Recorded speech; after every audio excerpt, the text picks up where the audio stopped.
Hey, what's up? Welcome, everyone.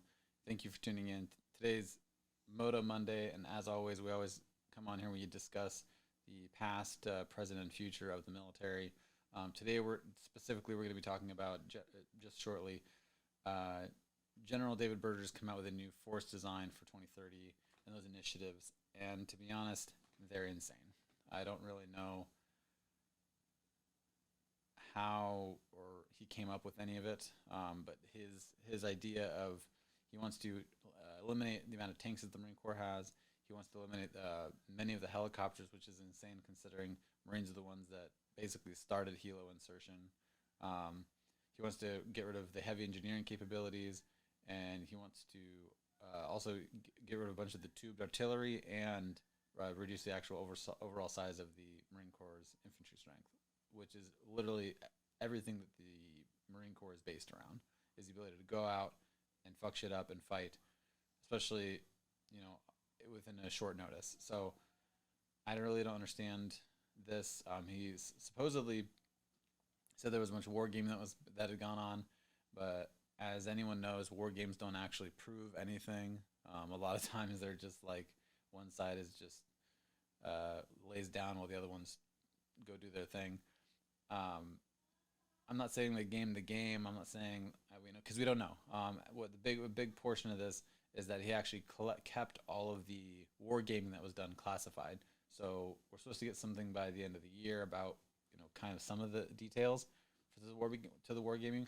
But he said General Berger had said that basically the war gaming confirmed the plans for FD30 and that we should just trust him, even though he, didn't really allow anyone else to have a say in the force design, which I think is insane again for him.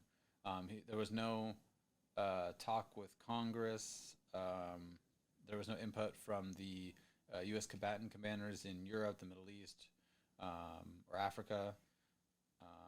And if they're creating their battle plans around this idea that the Marine Corps can come in and do things, if they've had a huge cut, then they're not going to have that same capability. So,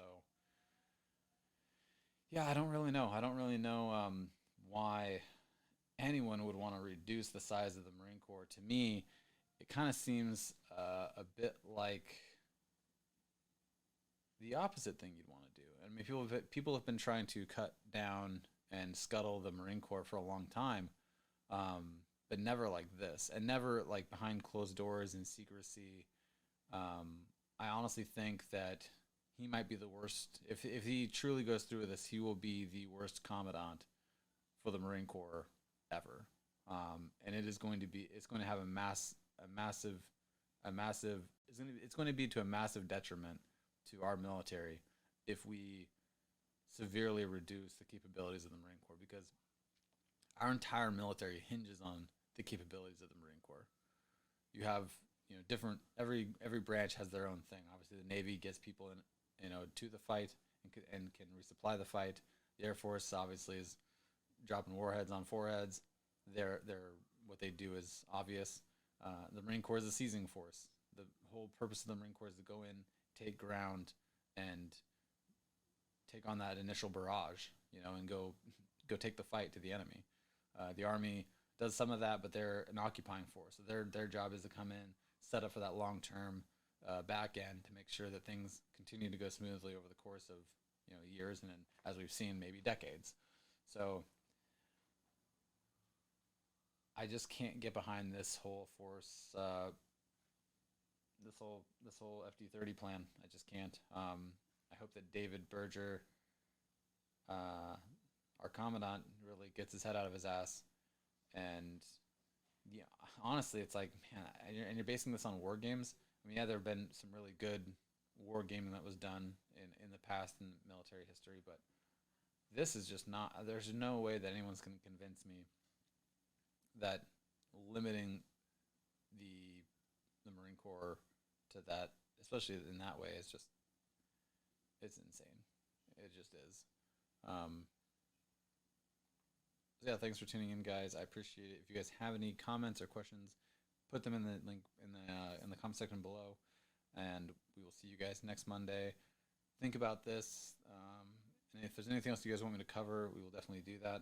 We have our MOTO Mondays, our Tactical Tuesdays, our Weapons Wednesdays, and our Frag Out Fridays where we cover gear.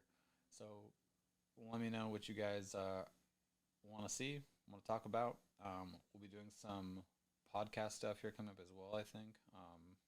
Yeah, as always, stay loose, battle on, and we'll see you guys later. Take care.